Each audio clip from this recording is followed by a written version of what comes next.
우리 한번 옆에 분하고 인사하면서 말씀 들었으면 좋겠습니다. 참 잘 오셨습니다. 예수님 안에서 좋은 일이 일어납니다. 진짜입니다.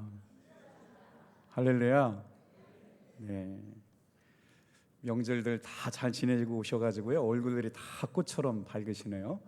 별처럼 빛나는 성도님들 되시기를 축복합니다. 오늘 저는 시편 51편 말씀을 가지고 상하고 찢긴 마음으로 예배하라 라는 제목의 말씀을 같이 나누려고 그래요. 최근에 말씀을 준비하면서 제 마음속에 하나님이 기뻐하시는 예배를 어떻게 드릴 수 있을까, 하나님이 원하시고 받으실 만한 예배를 드리는 탑동교회 성도들이 되어야겠다라는 갈망을 주셔서 이제 한 4번째 정도, 5번째까지 하나님이 기뻐하시는 예배를 드리는 교회에 우리 사랑하는 성도들과 함께 정말 어떻게 하면 하나님이 기뻐하시는 예배를 드릴 수 있을까를 묵상하며 말씀을 준비했거든요. 성경에 등장하는 인물 가운데 하나님이 기쁘시게 받으실 만한 예배를 드리려고 노력했던 사람, 생각나는 사람 누가 있어요? 라고 물으신다면 다윗이라고 대답하실 것 같아요. 순결한 마음으로 하나님을 사랑하고 얼마나 하나님을 사랑하였든지 소원이 있었는데 평생에 하나님의 성전에 머물러 있기를 바랬다고요. 자신이 거하고 있는 백향목 왕궁에 거하는 것이 너무나도 송구스러워서 하나님의 성전을 건축하고려 하였지만 그가 묻힌 피 때문에 하나님께서는 그가 성전을 짓는 걸 허락하지 않으셨어요. 그럼에도 불구하고 다윗이 하나님을 사랑하고 기쁘시게 하려고 했던 마음만큼은 하나님께서 받으셔서 전에도 없었고 후에도 없을 만한 하나님의 마음에 합한 왕이라고 칭찬해 주셨죠. 왜 하나님께서는 예배할 때 상하고 찢긴 마음으로 예배하게 될까를 묵상하게 되는데, 여러분 우리가 다윗 그러면요, 다윗처럼 예배하라 이렇게 저도 말씀을 준비하다 보니까 많은 분들이 이렇게 설교를 했더라고요. 다윗처럼 예배하라. 그래서 설교 제목을 다윗처럼 예배하려고 그러려고 했더니, 다윗이 그렇게 예배 드리게 되었던 것 중에 전제 상황이 있었는데 뭐냐면 깨진 마음, 상한 마음, 이런 마음으로 하나님 앞에 예배하게 되었던 계기가 있었더군요. 인생을 살면서 다윗에게 감추고 싶은 아주 치명적인 죄가 한 번 있었어요. 뭐냐면 하나님께서 금하신 인구조사를 한 것 때문에 이스라엘 민족은 큰 위기를 경험하고 정말 숨기고 싶은 죄가 있었는데, 그 죄가 뭐였냐면 우리아의 아내 밧세바를 못되게 해가지고 불륜관계 맺고 또 이렇게 간음하게 된 이야기. 다윗의 범죄는 언제 일어났냐면요, 그의 인생 가운데 최고의 절정의 순간에 일어났습니다. 여러분 다윗을 한번 설명시켜 드려 볼까요? 다윗은 이스라엘 역사 가운데 가장 위대한 인물로 평가받고 있어요. 사방의 적들을 다 쳐서 물리쳤고요, 국방이나 외교를 튼튼히 해서 국토를 굉장히 확장시킨 왕이었으니까 정치적인 치적으로 따지보면 정말 입에 침이 마르도록 칭찬해다 해도 마땅하거든요. 그렇게 날이 가면 갈수록 부강해졌던 그때, 여러분 유혹이라고 하는 것은 인생에 잘 나갈 때 찾아온다는 걸 오늘 알게 됩니다.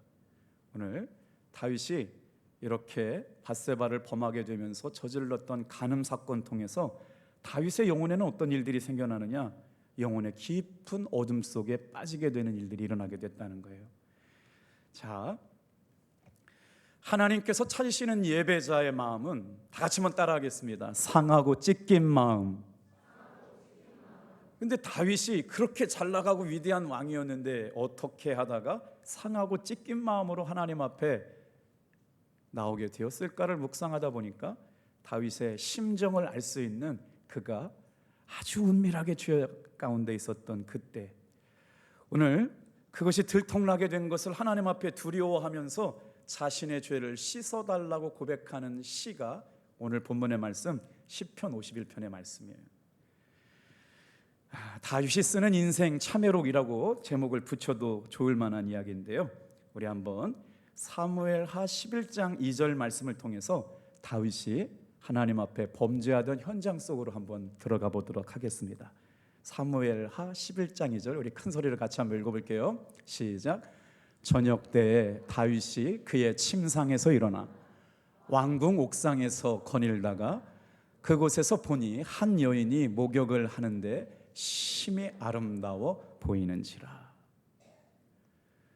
인생의 가장 강력한 왕권을 확보하고 정말 더 이상 이룰 수 없는 치적을 이룬 상황 가운데 자기를 위하여 목숨 건 충직스러운 장군 우리아를 전쟁터로 내보낸 뒤에 자신을 위하여 싸울 사람이 있기 때문에 한가로이 해가 질 무렵에 왕궁에 올라가지고 이렇게 거닐고 있었겠죠. 그런데 그때 유혹이 들어온 거예요. 어떻게 해요? 저녁 때 다윗이 침상에서 일어나서 옥상을 걷다 보니까 한 아름다운 여인이 목욕을 하고 있는 걸 보게 됐다. 성경은 절대로 과장을 하지 않습니다. 아무리 위대한 왕이라도 환경과 조건과 때만 맞으면 죄악 앞에 속절없이 무너지는 인생에 대해서 아무리 위대한 왕이지만 그의 죄악됨을 낱낱이 드러내게 되는데 아름다운 여인이 있었다라고 하면 진짜 아름다운 여인이 있었던 거예요. 모든 일이 잘 되고요. 걱정도 없었습니다. 그런데 그 다윗의 위대함 속에 철저하게 무너지는 사건, 아름다운 여인이 목욕하는 걸 보고 어떻게 됐다는 걸까요? 유혹받았다는 겁니다. 자, 유혹이 언제 찾아왔어요? 저녁 때 찾아왔네요. 언제 찾아왔어요? 혼자 있을 때 찾아왔습니다. 아무도 없는 것처럼 느낄 때 다윗은 유혹을 받게 되는데, 자, 사무엘하 11장 3절 말씀에 보면요, 이렇게 표현되었어요. 다윗이 죄악 가운데 빠지게 됐던 때를요, 뭐라고 표현했냐면 그는 엘리암의 딸이요 햇사람 우리아의 아내 밧세바가 아내니까. 무슨 말입니까? 결혼한 여인을 흠모하게 됐다, 취하려고 했다. 자, 이 여인은 유부녀라는 말입니다. 유부녀라면 중단했어야 되는 거죠.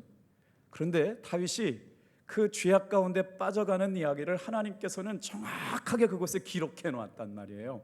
4절에 보니까 이 죄는 갑작스럽게 일어난 것이 아닙니다. 뭐라고 써 있어요? 4절 말씀에 보니까 이렇게 표현되어 있어요. 다윗이 전령을 보내요. 자, 보낸다는 말이 반복되고 있는데요, 어떤 사람인지 알아보라라고 사람을 보내고 그 사람을 데려와라라고 하기 위해서 사람을 보냅니다. 다윗이 자신의 죄를 드러내는 가운데 사람을 보냅니다. 이 말은 다윗의 범죄가 계획적이었다고 또 고의적이었다라고 하는 것을 내포하고 있다는 것이죠. 어쩌다 지은 죄가 아니라 아예 마음먹고 지은 죄가 다윗이 범한 죄라는 겁니다. 그 결과 어떤 일이 벌어나요? 그것을 합리화하기 위하여 우리아를 전장에 내보내고 퇴각시켜서 싸우다 죽게 만드는으로 말미암아 간음죄와 더불어 살인죄를 범하게 되는 인생 가운데 가장 감추고 싶은 죄가 다윗에게 찾아왔다는 거죠. 여러분, 왜 거룩한 예배를 드리자고 얘기하면서 다윗의 죄의 문제를 얘기할까요? 그런데 다윗처럼 예배합시다라고 말하기 전에 다윗처럼 철저하게 죄의 문제를 가지고 씨름했던 영혼들을 만나 주셨기에 오늘 하나님께서 이 예배 가운데 함께 있기를 갈망하는 성도들이 전심으로 예배하게 되기를 주님의 이름으로 축복합니다. 하나님이 찾으시는 마음이 있다고요. 하나님이 찾으시는 예배자가 있는데 그 예배자들이 갖추어야 할 마음의 태도를 오늘 다윗의 마음속에서 배워보고자 합니다. 여러분, 다윗이 어떤 사람이에요? 시편 18편 말씀해 보니까요, 여호와는 23편이군요. 여호와는 나의 목자시니 내게 부족함이 없도다. 얼마나 하나님을 사랑했던 사람인가요? 하나님만이 영혼의 만족함을 주시는 분이기 때문에 하나님의 기쁨이 되려고 그랬고 하나님께 영광을 돌리려고 했던 마음이 간절했던 그 사람이 얼마나 악랄한 살인자가 되고 추악한 범죄자가 되고 음란 앞에 무너지고 살인하게 됐는지가 오늘 다윗에게 철저하게 환경과 조건과 때 앞에서 무너지게 되는 연약한 인간의 모습을 보고 있게 된다는 거죠. 여러분, 다윗이 얼마나 하나님을 사랑했던 사람인지 알죠? 엔게디 동굴 가운데 하길라 숲에서 하나님의 기름 받으신 종, 하나님이 세우신 종 사울을 죽이는 것을 하나님께서 허락하지 않으셨다 해서 사울을 죽일 수 있었지만 사울을 죽이지 않습니다. 하나님이 기뻐하시지 않는 일이기 때문에 그렇게 세상에서 가장 순결하고 아름다운 영혼을 소유했던 다윗이 어쩌다가 이렇게 악한 자가 되었는지 깜짝 놀랄 일입니다. 여러분, 다윗은요, 우리아가 죽자 어떻게 해요? 아무 일도 없었던 것처럼 과부가 된 밧세바를 사람을 데려다가 결혼하게 되죠. 정말 아무도 몰랐을 일이었습니다만 누가 알았어요? 요압이라고 하는 장군이 알고 있었는데 그 사람만 조용히 해주면 다윗이 저질렀던 죄는 완전 범죄가 될 수 있었던 것이죠. 자, 그런데 다윗의 마음속에 어떤 변화가 찾아오냐면 이게 죄라고 하는 걸 알게 됐어요. 그리고 나서 하나님 앞에 해결해야 되는데 다윗은 인생을 살면서 어떻게 예배했느냐? 하나님의 기쁨이 되려고 전심으로 예배했어요. 마음을 다하고 성품을 다하고 힘을 다하고 하나님의 은혜와 갈망을 사모하는 사람이었다는 거죠. 그런데 이 죄가 임하고 나서부터 어떤 게 찾아왔어요? 여러분, 그 마음속에 죄책감이 생겨나기 시작했습니다. 인생 최대 감추고 싶은 비밀을 간직한 채 이 문제를 해결하기 위해서 다윗은 어떤 삶의 모습을 보였을까요? 다윗은 그럼에도 불구하고 하나님 앞에 예배를 드리고 제사를 드리면 하나님이 용서해 주실 거라고 생각을 했어요. 여러분, 오해하지 마셔야 돼요. 예배를 드리는 게 나쁘다는 게 아닙니다. 그런데 죄로 물든 마음의 상태로 예배하는 다윗의 예배를 다 같이 한번 따라하겠습니다. 하나님은 죄를 범한 다윗의 제사를 거절하셨습니다. 여기서부터 이제 우리가 드리는 예배가 왜 어떠한 마음의 태도를 가지고 예배해야 되느냐라고 말씀을 드리려고 그래요. 여러분, 이 사실이 믿어져요? 위대한 왕이요, 하나님을 그렇게 사랑했던 사람이요, 전심으로 하나님의 임재 가운데 거하려고 애썼던 사람이 죄가 들어오면서부터 숨기고 싶었던 것들이 그 마음속에 틈타 들어온 순간 뭔지 모르게 하나님으로부터 거리감이 생겨났어요. 평상시 드리던 대로 예배를 드리면 하나님께서 받으실 줄 알았는데 하나님께서 그의 마음을 받지 않으시는 냉정함과 응답지 않으시는 것을 누구보다도 다윗이 알고 있었다는 것이죠. 예레미야 선지자가 부패한 우리의 마음을 향하여 이렇게 예언합니다. 예레미야 17장 9절에서 10절 말씀을 큰 목소리 같이 한번 읽어볼까요? 시작. 만물보다 거짓되고 심히 부패한 것은 마음이라. 누가 능히 이를 알리오마는 나 여호와는 심장을 살피며 폐부를 시험하고 각각 그의 행위와 그의 행실대로 봉하나니. 우리가 하나님 앞에 예배할 때마다 초점을 맞춰야 될 것이 뭔가를 묵상하면서, 여러분, 하나님이 받으실 만한 예배는요, 우리의 마음의 중심이 드려지는 예배인 줄로 믿습니다. 오늘 시간에 하나님이 찾으시는 예배자의 마음의 태도가 있다는 거예요.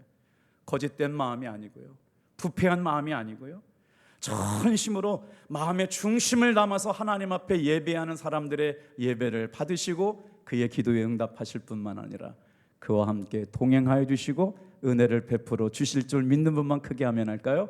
할렐루야. 그래요. 정말 알 수 없는 것이 사람의 마음입니다. 우리의 마음 속에 정말 거짓되고 심한 것, 부패한 것이 틈타 들어오면 어떻게 됐어요? 다윗이요, 죄를 범하면부터 두려운 마음과 죄책감이 들어왔어요. 그리고 나서 마음속에 뭐가 염려되기 시작했냐면요, 두 가지를 걱정해요. 뭐냐면 하나님이 주시는 구원의 기쁨을 잃어버리게 되는 것. 죄가 우리 마음속에 틈타 들고 삶에 틈타 들어오면 어떤 일이 일어나느냐?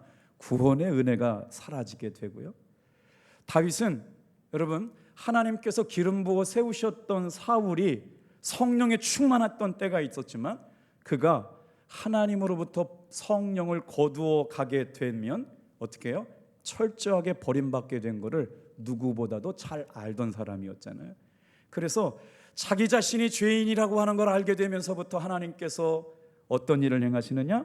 하나님이 주신 구원의 기쁨을 잃어버리게 될까 봐, 하나님께서 부어주신 성령을 거두어 가실까 봐 두려워하는 마음이 다윗 마음속에 있었다.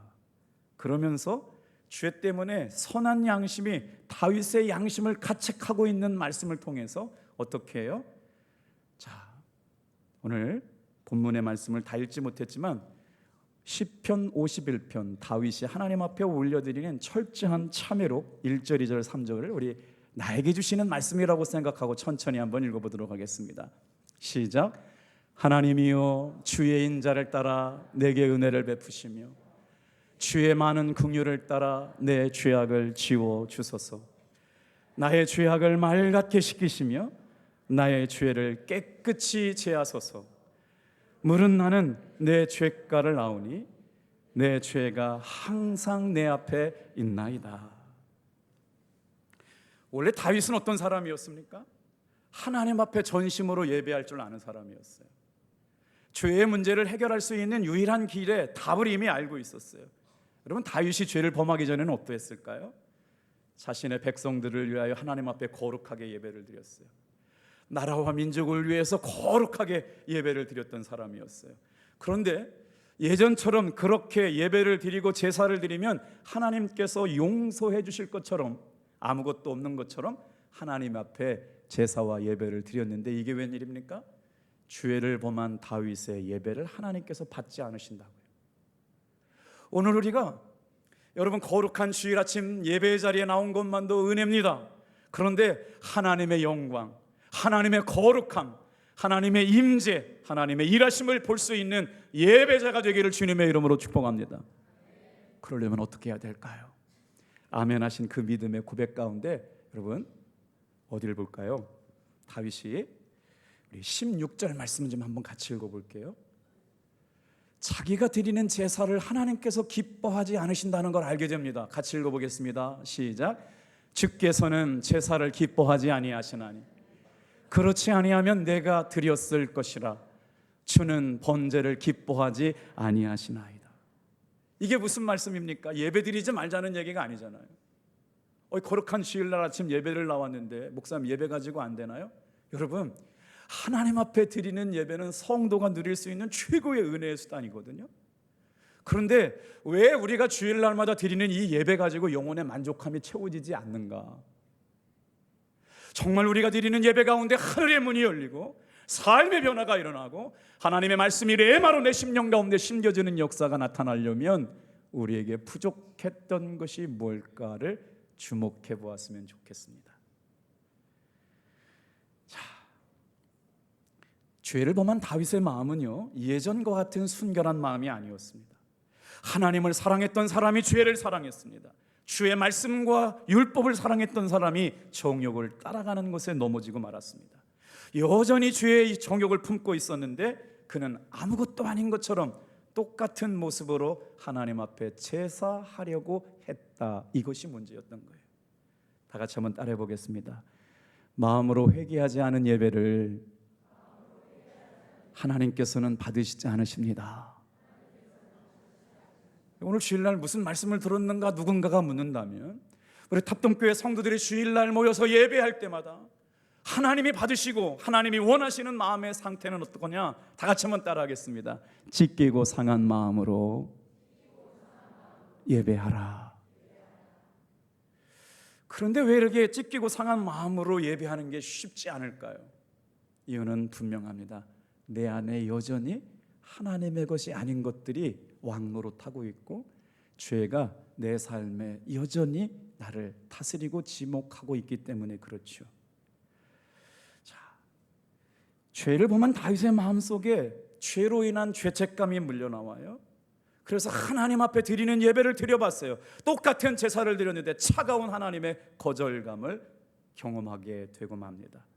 그러니 어떻게 될까요? 간절하게 기도도 안 나와요.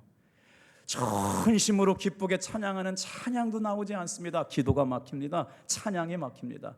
하나님이 주셨던 구원의 감격, 하나님의 은사주심과 구원하심에 후회하심이 없으시듯이 자기를 선택하셨던 하나님의 은혜, 성령을 부어주셨던 그 감격이 더 이상 예배 가운데 경험되어지지 않는 모습을 보게 됩니다.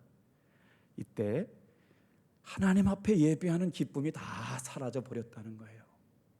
어떻게 해야 될까요? 예배의 자리에 나왔는데 오늘 우리가 하나님 앞에 전심으로 예배하는 사람들의 마음의 태도, 이 과정을 거쳐야만 다윗처럼 예배하는 사람이 될 수 있기에 두 번째만 따라해 볼까요?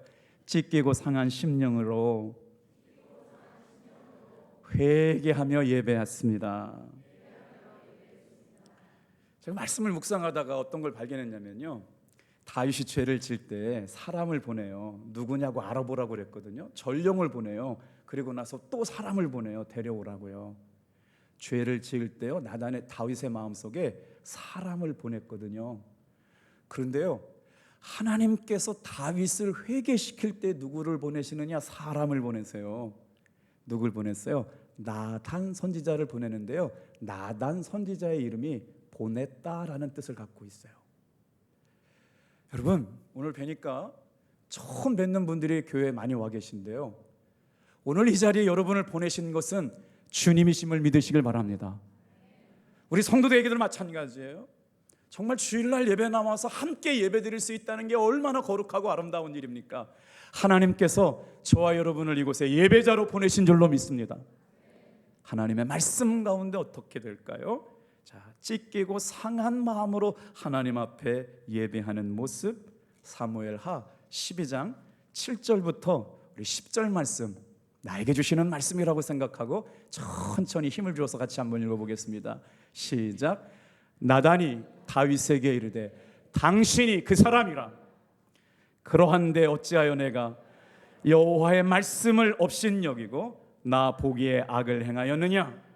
내가 칼로 햇사람 우리아를 치되 암몬 자손의 칼로 죽이고 그의 아내를 빼앗아 내 아내로 삼았도다.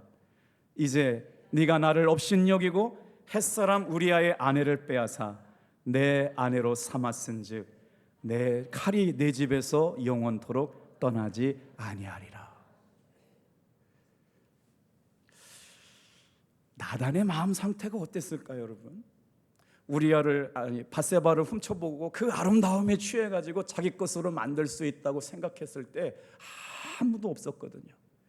인생에 가장 잘 나갈 때, 아무도 걸림돌이 되지 않을 때 그가 범한 죄를 아무도 몰랐 거라고 생각했는데요, 누가 알았어요?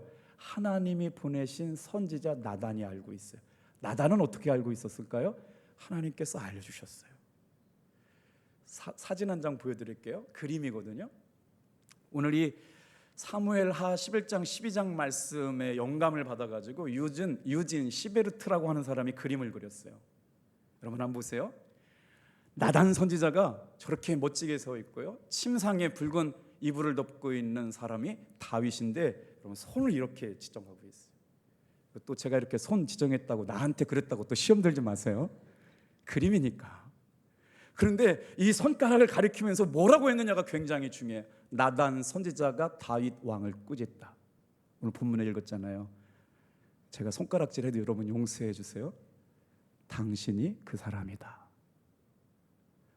설교 말씀을 들으면서 우리가 들어야 할 말씀은 이 이야기가 나의 이야기가 될 때 은혜가 될 줄로 믿습니다. 다 같이 한번 따라해 볼까요? 당신이 그 사람이라. 우리아가 가지고 있는 양 한 마리를 훔쳐간 그 나쁜 놈 말이에요. 하나님을 향한 갈망, 하나님에 대한 은혜, 하나님을 사모하는 그 간절한 마음으로 평생 살아왔던 사람이 죄에 넘어지고 정욕에 넘어지고 유혹에 넘어지고 나서 철저하게 죄가 임한 그 마음의 상태에 더 이상 하나님께서는 그의 마음 가운데 역사하실 수 없게 됐죠. 예배를 드려보면 알아요. 기쁨을 잃어버렸어요. 예배를 드려보면 알아요. 감동을 잃어버렸어요. 교회 봉사해보면 알아요. 기쁨을 상실해버렸기 때문에 교회 와서 일하고 싶은 마음이 없어져 버렸어요. 그런데 주님께서 뭐라고 말씀하시느냐? 그 죄악된 사람이 너다라고 말씀하시는 거예요. 아무도 모르는데, 자기 혼자 끝까지 간직하면 아무도 모를 줄 알았는데 하나님이 알고 계시고 하나님이 보내신 선지자가 알고 있어요. 다 같이 한번 따라해 볼게요. 당신이 그 사람이라. 어떻게 그럴 수가 있을까요? 우리 한번 누가복음 12장 2절 말씀을 큰 소리로 함께 읽어보겠습니다. 시작. 감추인 것이 드러나지 않을 것이 없고 숨긴 것이 알려지지 않을 것이 없나니. 저게 신약성경에 똑같은 본문이 한 두세 번 더 나오거든요. 여러분 한번 잘 보세요. 감추인 것이 드러나지 않을 것이 없고 숨겨진 것이 알려지지 않을 것이 없다. 하나님 앞에 저와 여러분들이 어떠한 마음의 태도를 가지고 예배해야 될까? 그래서 여러분, 다윗이 이 나단 선지자가 하는 말씀의 양심의 찔림을 받고 통회하는 마음으로부터, 다 같이 한번 따라하겠습니다. 찢기고 상한 마음으로 회개하며 예배한 예배를 하나님께서 받으셨다. 그러니까 먼저 회개하지 않은 마음의 상태로 드리는 예배를 하나님께서는 거절하셨고, 나단 선지자의 책망하는 말씀 앞에 철저하게 회개하고 무릎 꿇었던 다윗이 하나님 앞에 그 죄가 내 죄입니다 인정하고 회개하는 그 순간부터 하나님이 다윗이 드리는 예배를 받으시기 시작했다면, 우리 오늘 6절에서부터 9절 말씀을 함께 읽어보도록 하겠습니다. 또 읽어볼게요. 시작. 보소서, 주께서는 중심의 진실함을 원하시오니 내게 지혜를 은밀히 가르치시리이다. 우슬초로 나를 정결하게 하소서. 내가 정하리이다. 나의 죄를 씻어주소서. 내가 눈보다 희리이다. 주의 얼굴을 내 죄에서 돌이키시고 내 모든 죄악을 씻어주소서. 사랑하는 성도 여러분, 하나님이 원하시는 예배는요, 마음의 중심이 담겨져 있는 예배인 줄로 믿습니다. 다시요, 하나님께서 원하시는 예배는요, 마음의 중심을 담아드리는 예배인 줄로 믿습니다. 어떻게 알아요? 마음이 빠진 걸 보면요, 여러분의 태도를 알 수가 있어요. 그냥 주일날 예배 나와야 되니까 나와 드리는 건지, 아니면 하나님께서 주시는 은혜와 사랑과 갈망을 가지고 예배할 때마저요, 전심으로 예배하고 생명을 다해 예배하고 힘을 다해 예배할 수 있는 우리 사랑하는 성도들 나되시기를 주님의 이름으로 축복합니다. 마음의 태도가 달려있다고요. 어떻게 해요? 중심을 보시는 하나님 앞에 예배하는 사람들이 모여서 예배할 때 어떤 마음이요? 자, 다윗은 왕의 체면과 채통을 무릅쓰고 나단 선지자의 책망 앞에 회개를 합니다. 손에 막강한 권력이 있음에도 불구하고 나단 선지자의 책망을 들었을 때 선지자 앞에 무릎을 꿇죠. 다윗은 칼을 든 사람이었으나 말씀을 든 선지자 앞에 무릎을 꿇고 맙니다. 여러분, 우리는 다윗의 양면성을 보게 됩니다. 그가 철두철미하게 이중적으로 간음하고 불륜하고 살인을 전했던 믿을 수 없는, 실망하기 그지없는 연약한 사람이라고 하는 걸 보게 되지만, 다윗의 위대함은 나단 선지자를 통하여, 다 같이 한번 따라해 볼까요? 전심으로 회개한 사람이다. 우리 성도들에게 가장 귀한 은혜는 죄를 지을 수밖에 없는 연약함을 간직한 채 하나님 앞에 나와서 그가 회개할 줄 아는 사람이었기 때문에 다윗은 하나님의 마음에 합한 사람이 된 줄로 믿습니다. 죄를 짓지 않은 사람이 아니라, 주님, 그 죄가 내 죄입니다. 나는 이렇게 죄를 지을 수밖에 없는 연약합니다. 그런데도 불구하고 하나님 앞에 가장 위대한 인물로 사용받고 하나님의 마음에 합한 사람이라고 칭찬받게 되었던 것은 그가 회개할 수 있는 믿음을 가진 사람이었기 때문에 그렇죠. 우리 한번 오늘 본문 말씀 17절 말씀을 지금 다시 읽으면 새롭게 다가올 것 같아요. 시작. 하나님께서 구하시는 제사는 상한 심령이라. 하나님이여 상하고 통회하는 마음을 주께서 멸시하지 아니하시리라. 이 말씀을 좀 띄워줘 보세요. 제가 오늘 이 17절 말씀을 묵상하면서 이 말씀이 너무 좋아가지고, 그래, 하나님이 원하시는 예배를 드리는 사람들의 마음의 태도, 죄가 있었음에도 불구하고 말씀 앞에 무릎 꿇는 사람, 실패가 있었고 연약함이 있었고 그 추악한 죄가 있었음에도 불구하고 하나님의 말씀 앞에 영향받아서 말씀 앞에 무릎 꿇는 사람. 여기서 상하다라는 말이 히브리어 원어는요, 깨지다라는 말이에요. 잘요? 다시요. 왜 마음이 상하여 깨졌을까요? 내 죄 때문이라고요. 한 주간 동안 우리의 마음을 깨트리는 일들이 있어요. 사람의 말 때문에 우리의 마음이 깨져요. 속상하고 마음 아프잖아요. 평가받는 일이요 쉽지 않습니다. 그런데 우리는 다른 사람을 정말 쉽게 평가해요. 그리고 그 평가가 회복되거나 다시 돌아오기에는 정말 많은 시간들이 걸려요. 오늘 다윗이 뭘 두려워해요? 하나님 앞에 거룩하게 부름받은 이 왕이 이것밖에 안 되냐라고 하는 사람들의 평가 앞에 자신의 죄가 낱낱이 드러나게 될 걸 두려워했어요. 그런데 그 두려워하는 마음속에는 그래도 내가 하나님의 은혜로 살아야지. 주일날 놀러 가면서 느꼈던 마음 아니에요. 야, 주일날 예배 한번 안 드리고 놀러 갔더니 이렇게 재밌다고 많은 분들이 말씀하세요. 그런데 그것도 며칠이지요. 내 마음속 깊은 곳에는 어떤 일들이 생겨나요? 예수님을 믿고 구원의 감격과 뜨거운 찬양을 통해서 죄사함의 은총을 경험하고 하나님이 나를 자녀 삼아주셨다는 은혜를 말씀을 묵상하면서 눈물 흘리며 예배드리며 감격하며 예배했던 그때가 그리워지지 않습니까? 그래서 우리는 다시 주님 앞에 돌아오게 되는데, 여기서 상하다라는 말은 마음이 깨져버렸다는 거예요. 뭐 때문에 마음이 깨져버렸어요? 지난날에 지었던 죄가 생각났어요. 내가 이거밖에 되지 않는다. 감추려고 했거든요. 그런데 나단 선지자를 보내서 네가 바로 그 사람이다, 그 죄가 네 죄다라고 말씀하시는, 죄악 들춰내시는 선지자의 말씀 앞에 철두철미하게 깨져버렸다. 그리고 나니까 어떻게 됩니까? 통회하게 됐어요. 통회하다는 말은요 더 심각한 말이에요. 진이겨졌다는 거예요. 하나님께서 찾으시는 마음, 주님, 제가 지난날에 그런 죄가 있었거든요. 그래서 그걸 깨달았어요. 철두철미하게 내가 그 정도밖에 못 되는 인간인 걸 알게 되다 보니까 심장이 깨져버렸어요. 주님 앞에 철저하게 깨져버린 그 상태, 통회는 뭐예요? 그 마음이 진이겨졌어요. 진이겨진 게 뭔지 아세요? 뼈와 살을 그냥 망망이로 막 이렇게 진이겨 놔뒀어요. 하나님이 찾으시는 마음이요. 지난날에 비록 내 삶이 죄 때문에 무너졌지만, 하나님의 은혜와 사랑을 갈망을 가지고 예배를 드리려고 했지만, 여전히 내 안에 있는 해결되지 않는 죄의 문제를 가지고 씨름하고 있는 나의 모습을 통해서 나단 선지자가 그 사람이 너다. 여러분, 하나님의 말씀을 듣는 설교 시간은, 레마의 말씀은 그 말씀이 나에게 주시는 말씀으로 받을 때 레마의 말씀이 될 줄로 믿습니다. 나 그런 죄 없는데요. 내가 언제 불륜을 저질러요? 나 간음한 적 없고요. 그 죄는 목사님 저랑 상관이 없거든요. 그런데요, 하나님께서 다윗에게 붙일 수 있는 최고의 형용사를 붙여주시는 거예요. 뭘까요? 다윗은 회개의 사람이라는 거예요.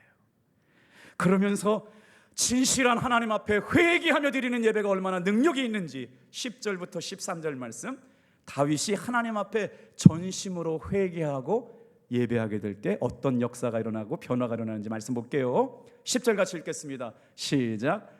하나님이여, 내 속에서 정한 마음을 창조하시고 내 안에 정직한 영을 새롭게 하소서. 나를 주 앞에서 쫓아내지 마시며 주의 성령을 내게서 거두지 마소서. 주의 구원의 즐거움을 내게 회복시켜 주시고 자원하는 심령을 주사 나를 붙드소서. 그리하면 내가 범죄자에게 주의 도를 가르치리니 죄인들이 주께 돌아오리라. 아멘. 여러분, 거룩한 주일 아침 우리는 진정으로 예배하고 하나님을 기쁘시게 하는 예배, 하나님의 영광, 하나님의 거룩함을 경험하는 예배를 드리고 싶은 마음에 오늘 말씀을 드렸어요. 어떤 마음이었을까요? 이런 마음을 갖고 기도했으면 좋겠어요. 다 같이 한번 따라해 보겠어요. 주여, 내 안에 정직한 영으로 새롭게 하옵소서. 주일날 예배를 드리러 나올 때 말이에요. 주님, 정직한 영으로 내 마음이 새롭게 되길 원합니다. 이 죄가 있어가지고요, 양심이 자꾸 다윗을 찔러요. 왜? 은혜 받았던 때가 있었잖아요. 하나님의 영광과 기쁨을 누렸던 때가 있잖아요. 그래서 제일 두려운 게 뭔지 아세요? 구원의 감격을 잃어버리는 것, 주의 성령이 내게서 떠나가는 걸 두려워하고 있어요.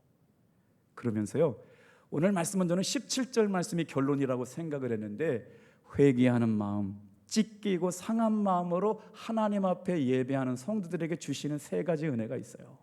12절 말씀 여러분이 한번 찾아보세요. 천천히 읽어볼게요. 시작. 12절 말씀이에요. 12절 말씀 시작. 주의 구원의 즐거움을 내게 회복시켜 주시고 자원하는 심령을 주사 나를 붙드소서. 하나님 앞에 우리가 어떤 마음의 태도를 가지고 예배할 때 하나님의 임재와 영광과 기뻐하시는 예배가 될 수 있느냐? 찢기고 상한 마음으로 회개하는 마음으로 예배드릴 때 구원의 즐거움을 주신다. 구원의 감격을 경험하게 하신다. 두 번째는 뭐예요? 다 같이 한번 따라해 볼까요? 자원하는 심령을 부어주신다. 성가대가 언제 은혜로워요? 억지로 와서 하면요 은혜 안 됩니다. 그런데 하나님 앞에 영광이 되려고 찬양을 하는 자원하는 마음으로 예배할 때 영광이 됩니다. 교회 안에서 봉사 어떻게 하는 걸까요? 하나님 앞에 자원하는 성도들이 여러분 예배 나올 때마다 하나님께서 기쁨을 부어주실 줄로 믿습니다. 구원의 감격을 허락해 주시는 거예요. 신앙생활에 신나는 거예요. 억지로 하는 것만큼 힘든 일은 없어요. 그런데 뭐예요? 그런 은혜가 자원하는 심령을 통해서 뭘 하느냐? 다 같이 한번 따라하겠습니다. 더는 나를 넘어지지 않도록 붙들어 주신다. 이게 상한 심령으로 예배하는 성도들에게 부어주시는 은혜예요. 사랑하는 성도 여러분, 회개한 영혼에게 주시는 하나님의 은혜는 뭘까요? 영혼의 자유함입니다. 이제 우리 세 번째 말씀 따라해 보겠어요. 다윗은 죄책감으로부터 진정한 자유를 누리게 되었습니다. 자, 말씀이 기억나셨어요? 죄를 범한 상태의 마음을 가지고 예배할 때 하나님은 그 예배 가운데 역사하지 않았다고요. 그런데 나단 선지자를 통해서 그 죄를 사람이 바로 너라고 하는 말씀 앞에 무너지게 되었어요. 그 사람이 바로 납니다. 여러분, 제가 시편 51편을 묵상하다 보니까요, 다윗이 얼마나 철두철미하게 회개를 했냐면 내가 그 죄인입니다, 그 죄가 내 것입니다 라고 고백한 것이요 26번 나와요. 시편 51편에만 다윗이 내가 주여 범죄하였나이다, 그 죄가 내 죄입니다 라고 고백하게 되는 거예요. 사랑하는 성도 여러분, 우리가 이 말씀 앞에 겸손하게 무릎을 꿇고 다윗의 죽을 만한 죄, 부끄러울 만한 죄가 나의 죄라고 인정하게 될 때마다 우리는 하나님 앞에 상하고 찢긴 마음처럼 겸손하게 예배할 수 있게 될 줄로 믿습니다. 오늘 다윗이 우리아의 아내를 하나밖에 없는 양을 빼앗고 그것도 모자라 우리아를 전쟁터에 내보내고 죽인 사건을 통해서 하나님 그 죄가 내 죄입니다, 그 말이 다윗에게 비수처럼 꽂히는 순간 겸손하게 하나님 앞에 무릎 꿇었던 것처럼 저와 여러분의 삶에 이런 은혜가 넘쳐나게 되기를 축복합니다. 교회사에 아주 유명한 인물 한 분만 소개시켜드리고 말씀을 마칠게요. 사진 한 장 보여드릴게요. 아주 많이 들으셨을 거예요. 성 어거스틴이라는 사람이에요. 젊은 날에 아주 하고 싶은 대로 다 즐기고 살았나 봐요. 죽음이 닥쳤을 때 하나님 앞에 회개하면서 죽음을 준비합니다. 우리가 이분을 존경하고 사랑해야 될 이유가 있거든요. 굉장히 유명한 교부신학자였어요. 주 430년 8월 드디어 그가 열병이 걸려가지고 죽게 되었을 때 자기가 죽음을 직감하고 나서부터 하나님 앞에 돌아갈 자기의 영혼을 위하여 죽을 때까지 회개의 기도를 드렸는데, 어떻게 회개의 기도를 드렸느냐? 시편에는 6편의 회개의 시가 있어요. 그 중에 다윗이 쓴 참회의 시 4편, 시편 6편, 시편 32편, 시편 38편, 그 다음에 시편 51편인데 그 말씀 한 구절 한 구절을 침상에 붙여놓고 나서 죽을 때까지 이 시를 날마다 묵상했다는 거예요. 저와 함께 같이 한번 따라해 보실까요? 6절 같이 읽어보겠습니다. 시작. 내가 탄식함으로 피곤하여 밤마다 눈물로 내 침상을 띄우며 내 요를 적시나이다. 아침마다 밤마다 자신의 죄악됨을 용서해 달라고 회개의 기도를 드리며 자신의 죽음을 준비했던 사람 어거스틴.